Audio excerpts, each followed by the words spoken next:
نحمده ونصلي علی رسولہ الکریم اما بعد فاعوذ باللہ من الشیطان الرجیم بسم اللہ الرحمن الرحیم۔ میرے محترم بزرگوں، میری بہنوں، میرے بھائیوں، السلام علیکم ورحمۃ اللہ وبرکاتہ۔ آپ نے ایک انگریزی کا محاورہ سنا ہوگا کہ نیور جج اے بک بائی اٹس کور، کہ آپ ایک بک کو اس کے کور سے جج نہیں کر سکتے کہ اس میں کیا لکھا ہوا ہے جب تک کہ آپ اس کو کھولو گے نہیں، آپ اس کو پڑھو گے نہیں۔ تو اسی طرح ہمارے عام زندگی میں ہم کسی بھی شخص کو دیکھ کے، اس کی ظاہری شکل و صورت کو دیکھ کے اس کے بارے میں اپنی رائے قائم نہیں کر سکتے کہ وہ کیسا ہے، جب تک کہ آپ کا اس سے واسطہ نہیں پڑتا، آپ اس سے ملتے نہیں ہو، آپ اس سے بات نہیں کرتے ہو، آپ اس کے ساتھ بیٹھتے نہیں ہو، تب تک آپ اس کا اندازہ نہیں ہو سکتا۔ آپ اس پہ نہ جلدی اعتبار کر سکتے ہو، نہ اس سے جلدی اتنا فری ہو سکتے ہو کہ اپنی پرسنل چیزیں یا اپنی پرسنل باتیں اسے شیئر کر سکیں۔ تو اسی سے ریلیٹڈ میں آج آپ کو ایک سٹوری سنانے جا رہا ہوں، جس کو سن کے میں بھی آپ کو مزید اس بات کی سمجھ آ جائے کہ ایک بزرگ کے 4 بیٹے تھے۔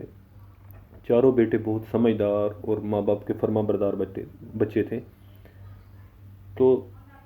بزرگ ان کو اصل میں یہی چیز سمجھانا چاہتا تھا کہ کسی بھی شخص کو دیکھ کے پہلی نظر میں بغیر اس کو پرکھے آپ اس کے بارے میں رائے قائم نہیں کر سکتے جب تک آپ سے بات چیت نہیں کرتے، ملتے جلتے نہیں ہو۔ تو ایک فلاں دور دراز علاقے میں ایک ناشپاتی کا درخت لگا ہوا تھا۔ بزرگ نے اپنے چاروں بیٹوں کو بلایا اور کہا کہ بیٹا، فلاں علاقے میں ایک ناشپاتی کا درخت ہے، جاؤ باری باری جاؤ، ایک ایک کر کے سفر میں جاؤ اور اس کو دیکھ کے آؤ اور مجھے آ کے بتاؤ کہ وہ درخت کیسا ہے۔ اب چاروں بیٹے باپ نے کہا کہ باپ کو بولتے ہیں ٹھیک ہے ابا جی ہم جاتے ہیں۔ تو اس نے کہا کہ باری باری جانا ہے، ایک بیٹا جائے گا سردی میں، ایک جائے گا بہار میں، ایک گرمی میں اور ایک خزاں میں۔ اب جو پہلا بیٹا جو سردیوں میں گیا، پھر دوسرا گرمیوں میں مطلب خزاں میں اور بہار میں گیا، تیسرا گرمیوں میں گیا، چوتھا خزاں کے موسم میں گیا۔ جب چاروں بیٹے اپنے سفر سے واپس آ گئے تو بزرگ نے چاروں بیٹوں کو ایک ساتھ بلایا، طلب کیا کہ آؤ بیٹا مجھے بتاؤ کہ آپ لوگ کیا دیکھ کے آئے ہو، اپنے سفر کی تفصیل مجھے بتاؤ۔ تو پہلا بیٹا جو سردیوں میں گیا تھا اس نے کہا کہ ابا جی وہ ناشپاتی کا درخت بہت بھدا سا درخت ہے، سوکھی اس کی ٹہنیاں ہیں اور وہ جھکا ہوا تھا۔ تو دوسرے نے جو بہار کے موسم میں گیا تھا اس نے بولا نہیں ابا جی وہ درخت تو بہت سرسبز، شاداب اور پتوں سے اور پھولوں سے بھرا ہوا تھا۔ تو تیسرے نے کہا کہ جو گرمیوں میں گیا تھا کہ ابا جی اس کے جو پھول اس پہ لگے ہوئے تھے اس کی خوشبو اتنی دور دور تک پھیلی ہوئی تھی کہ پوری فضا اس سے معطر تھی، اس کا ایک ماحول ہی کچھ اور تھا اس فضا میں، اس کی خوشبو سے۔ جو چوتھا بیٹا خزاں میں گیا تھا اس نے اپنے تینوں بھائیوں کو غلط ثابت کرتے ہوئے کہا کہ نہیں، جب میں گیا ہوں میں اس درخت میں اتنے اس کے پھل دیکھے ہیں کہ جو پھل اس کے لگے ہوئے ہیں اور جو زمین سے نیچے کی طرف لٹکے ہوئے ہیں، مطلب اتنا ہیوی اس پہ پھل لگا ہوا ہے کہ پورے درخت کا جھکاؤ زمین کی طرف ہوا ہوا ہے اور بڑا خوش، مطلب دیکھنے میں خوشگوار پودا ہے وہ۔ چاروں کی بات سن کے بزرگ نے کہا کہ بیٹا میں آپ کو اس درخت کو دیکھنے کے لیے جو بھیجا ہے اس کا مقصد صرف ایک ہی تھا کہ آپ اس کو دیکھ کے اس کے بارے میں رائے قائم کرتے ہو۔ چاروں بیٹے ٹھیک ہو، چاروں نے جو بھی دیکھا ہے، جو مجھے آ کے بتایا وہ ٹھیک بتایا، لیکن پرابلم کیا ہے کہ آپ نے جس موسم میں دیکھا ہے وہ اس موسم کے لحاظ سے وہ اپنی اصلی شکل و صورت یا اپنی اس میں اوریجنل حالت میں آپ نے بتایا ہے اور دیکھا ہے۔ تو کہنے کا مطلب یہ ہے کہ ہم نارمل اپنی زندگی میں کسی بھی شخص سے ملتے ہیں یا اپنے چار چفیرے مطلب اپنے آس پاس دوستوں کو، رشتہ داروں کو، سب کو چھوڑ کے اگر اپنے گھر میں ہی دیکھ لیں گے، ہم 5 بہن بھائی ہیں، ہمارے ماما بابا سب ماں باپ اپنے گھروں میں، تو ہم 5 کی جو نیچر ہے، جو سوچ ہے وہ ڈیفرنٹ ہوتی ہے۔ اب ایک بندہ بیٹھا ہے اور ہم اس سے بات کرتے ہیں، وہ کہتا ہے کہ اگر وہ آپ کو صحیح رسپانس نہیں دے رہا اس بات کا، آپ کو صحیح جواب نہیں دے رہا، تو آپ کیا سوچو گے کہ وہ شخص کیسا ہے؟ میں بھی ہو سکتا ہے کہ اس ٹائم اس کے مائنڈ میں کوئی ایسی سٹریس چل رہی ہو، کوئی ٹینشن چل رہی ہو، کوئی پرابلم چل رہی ہو، لیکن ہم اگر اس سے فرسٹ ٹائم کسی بھی شخص سے ملتے ہیں اور وہ بات کرتے ہیں اور وہ ہو سکتا ہے کہ صحیح آپ کو رسپانس نہ دے سکا ہو، نہ آپ کی بات کا صحیح جواب نہیں دے سکا ہو، تو آپ اس کو دوبارہ اس سے بات نہیں کرو گے، آپ اس کو چھوڑ دو گے کہ یہ تو بدتمیز ہے یا اس نے مجھے اگنور کیا ہے. نہیں، ایسی چیز نہیں ہو سکتی، ایسے کرنا بھی نہیں چاہیے. ایک انسان ہونے کے ناطے ہمیں اسلام میں بھی یہ اللہ تعالیٰ نے تاکید کی ہے. ہمارے حضور پاک صلی اللہ علیہ وسلم عزت مآب، انہوں نے بھی ہمیں بار بار کہا ہے کہ ایک مسلمان دوسرے مسلمان کا بھائی ہے. تو ہم کیوں کسی کی دوسرے کا درد نہیں سمجھتے؟ ہمیں اپنا درد ہی کیوں اپنا درد نظر آتا ہے؟ جب بھی کسی سے ہم کوئی بات کرتے ہیں، اگر تو ہمارے موڈ کے حساب سے اگلا بندہ جواب دے جو ہم سننا چاہ رہے ہوں، تو وہ انسان پرفیکٹ ہے. اور اگر وہ بندہ آپ کی بات سے ایگری نہیں کرتا یا آپ کی بات کو ایگری نہ کرتے ہوئے اس کے جواباً آپ کو کچھ کہہ دیتا ہے کہ جو جواب آپ سننا نہیں چاہ رہے ہوتے، تو آپ کے لیے وہ بندہ مطلب کہ یہ میں آج کے بعد اس سے بات نہیں کروں گا، یا یہ اس کے بندے کے بارے میں آپ فوراً اپنی رائے قائم کر لو گے کہ نہیں یہ بندہ تو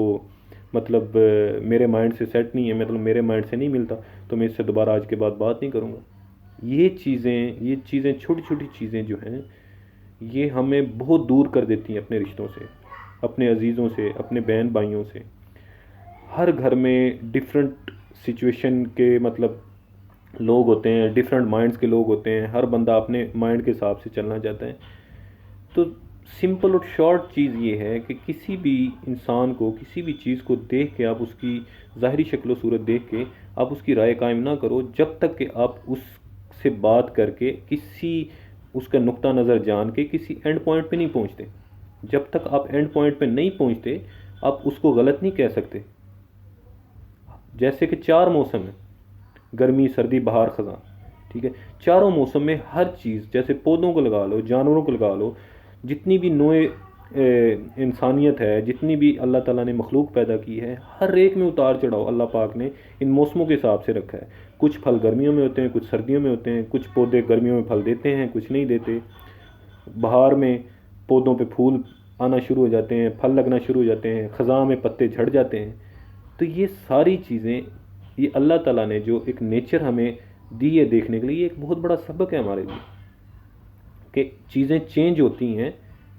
ٹھیک ہے، تو اس چینج ہونے کو یہ نہیں کہہ سکتے کہ وہ انسان بھی ایسے ہی کہ انسان اگر آپ سے ایک وقت میں بات صحیح نہیں کر پایا، اس کے بیک میں آپ اگر جاؤ یا اس کو جاننا چاہو کہ وہ کیوں اتنا پریشان ہے، اس نے مجھ سے کیوں نہیں صحیح بات کی، لیکن اس چیز کے لیے یا اتنا سٹیمنا یا اتنا صبر ہم میں ہے ہی نہیں. اور سب اینڈ وہی بات آ جاتی ہے کہ اینڈ جو بات ہے وہ صبر پہ آگے ختم ہوتی ہے کہ ہم میں وہ صبر ہے ہی نہیں. صبر اگر آ جائے، شکر ہماری ذات کے اندر آ جائے، تو